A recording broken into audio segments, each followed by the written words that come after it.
What's going on, you guys? Back at it another crazy video. Hello everyone, welcome to episode 44 of Unnecessary Rants. Now today I've decided to talk about Fortnite Chapter 2 Season 4. I'm back talking about Fortnite again. I'm sorry if you don't like Fortnite. I just decided that I want to talk about it here. This channel is completely dead, but because of that I've decided to talk about what I want to talk about. So the Yandere Dev Part 2 video might have to wait a little longer. But yeah, so today I've decided to talk about Chapter 2 Season 4 of Fortnite Battle Royale. Now, this season has been shrouded in controversy. This season is a Marvel-themed season. It's a complete Marvel crossover, and a lot of people aren't really happy with that because it's taken away from Fortnite's story. It's taken away from Fortnite's lore. So, in the Battle Pass, it is completely full of Marvel characters. I mean, that's great if you're a Marvel fan, but if you're not, and you don't really care for the Marvel movies, which is quite a few people, then you're not going to enjoy this season's Battle Pass. But it's still a great deal because they have great skins, and it's only 950 V-Bucks, which is about £6-ish, around that price tag. So I'm going to start with the positives of the season before I start ranting about the negatives. I really like the fact that they have changed up the loot pool. They have removed some weapons, swapped them in for other ones. They brought back the combat shotgun, which I was a bit wary of at first because it's extremely powerful. They have nerfed it. They have nerfed it quite a lot, but it's not really weak. It's just right. I think it's perfectly balanced, so thank you for that. They brought back the pump. I'm not the biggest fan of the pump shotgun, but I know a lot of people were. And they kept the charge shotgun, which is good. So, you've got options to use. There's 3 different shotguns depending on what sort of player you are. It's up to you. They have left the assault rifles the same, but they brought back the scoped assault rifle, which I think is an amazing and extremely underrated weapon. I'm glad they have brought that back. The skins in the Battle Pass are fantastic. I think they look amazing. The amount of detail they've put in to the skins is great, and I'm a big Marvel fan. The cars are still here, which is good. The choppers are still here, which is good. I thought that the helicopters would be going this season, but they're not. They are still here, which is great.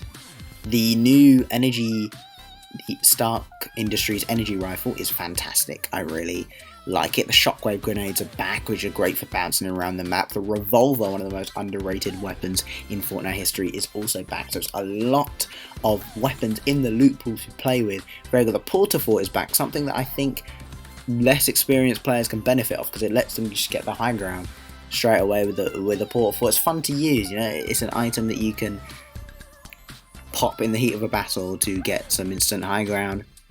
And the bandage bazooka is back. I'm not really a fan of it because it takes up 2 slots, but at the start of the game, if you need to heal up quickly, it can come in clutch. It can really come in clutch. So now I've talked about the positives of the season, time to get on with the negatives. They have changed practically nothing. They added 1 new location, Doom's Domain, but not really a new location.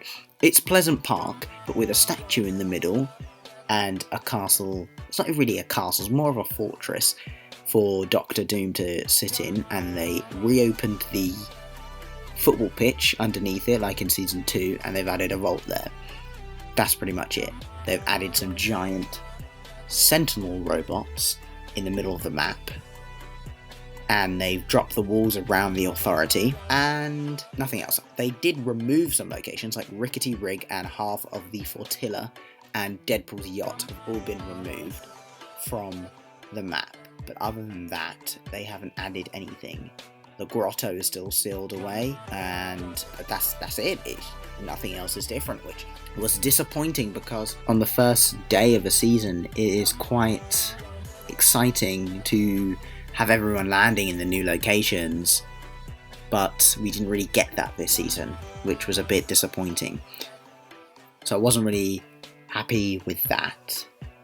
And they brought back the tactical SMG. Now, a lot of people like the tactical SMG for how overpowered it is, and a lot of people don't like it for that exact reason, but they have nerfed it into oblivion, where it is quite useless now, and they've vaulted the normal SMG and only left the suppressed SMG in the game, so you might as well just keep the suppressed SMG and not take a tactical one. Maybe the gold one might be better to take over a blue one, but still. Now, let's talk about the Battle Pass. Now, as I've said, the skins are fantastic, but there's a big but here. There are no musical emotes in the Battle Pass. Zero. Zilch. Nada. Which is disappointing. It's frankly disappointing. Every single emote in the Battle Pass is a built-in emote, which means that emote can only be used on a specific skin. Every skin has its own emote, which is very disappointing. The best bits about the Battle Pass, in my opinion, are the skins and the emotes. Now, the skins are fantastic in this Battle Pass, but we didn't get any standalone emotes, so none of the emotes in the Battle Pass can be used on a default skin, for example. You have to be wearing the specific skin, which really limits your creativity, which is very disappointing, very, very disappointing. Same with the gliders. All the gliders in the Battle Pass are built-in gliders. So, because it's not really a glider, it's more of an animation. Thor flies down to the ground with Mjolnir, Storm hovers down to the ground using her powers, Doom hovers down to the ground using his powers, and Tony Stark or Iron Man flies down to the ground using his repulsors. But that's it. There's one, I think Groot has got a glider that you can use on anyone, but that's it, which is, it feels like you're getting less in this Battle Pass. It feels like it's one of the worst Battle Pass we've had because of how little is actually in it. Jennifer Walters is She-Hulk, but instead of unlocking an edit style for She-Hulk, you get an emote at another tier. You get the built-in emote which lets you be She-Hulk, so that's a waste of a slot in the Battle Pass, in my opinion. The same with Storm. You get a built-in emote which changes what she looks like, and Tony Stark. The tier 100 reward is an emote, it's not a skin. You could argue that yes, Iron Man is the tier 100 skin, but not really, because it's the emote. You cannot equip Iron Man in the lobby, in your locker. You have to equip Tony Stark and then do the emote to turn yourself into Iron Man when you're already on the island. And that's cool, but if they gave us an option to put Iron Man on in our locker so that we could see what combos are good with him, that would have been better. It's frustrating how much they're limiting us, that you can't see She-Hulk in your locker, you can't see Storm's other style, and you can't see Iron Man. The tier 100 skin, you can't see what backblings would look good with him, what pickaxes would look good with him. You have to go into game and hit that emote every single time you play, which is really frustrating. So there's 7 skins as normal, but there are built-in emotes that should be edit styles, or should just come with the skin, taking up space. Now, Wolverine is a secret skin, which is great, but it's not really a secret because it just shows you. And if you want to use Wolverine's claws as a pickaxe, you have to do another built-in emote. I hope this is a one-off for this season and that doesn't continue happening, because it's so frustrating. So if you're a fan of all the emotes that you get in a Battle Pass, then I'm sorry to tell you, but this Battle Pass is not the one for you. This season will be continuing to the 11th of December now. That's what it seems in the files. I hope it is not that long, because that is awful. Season 3 was a perfect length, 10 weeks. It was great. I really enjoyed Season 3.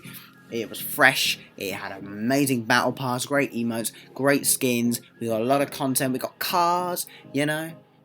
Fantastic, absolutely fantastic. But anyway, I'm going to wrap this video up now because I don't want it to be too long. But thank you all so much for watching.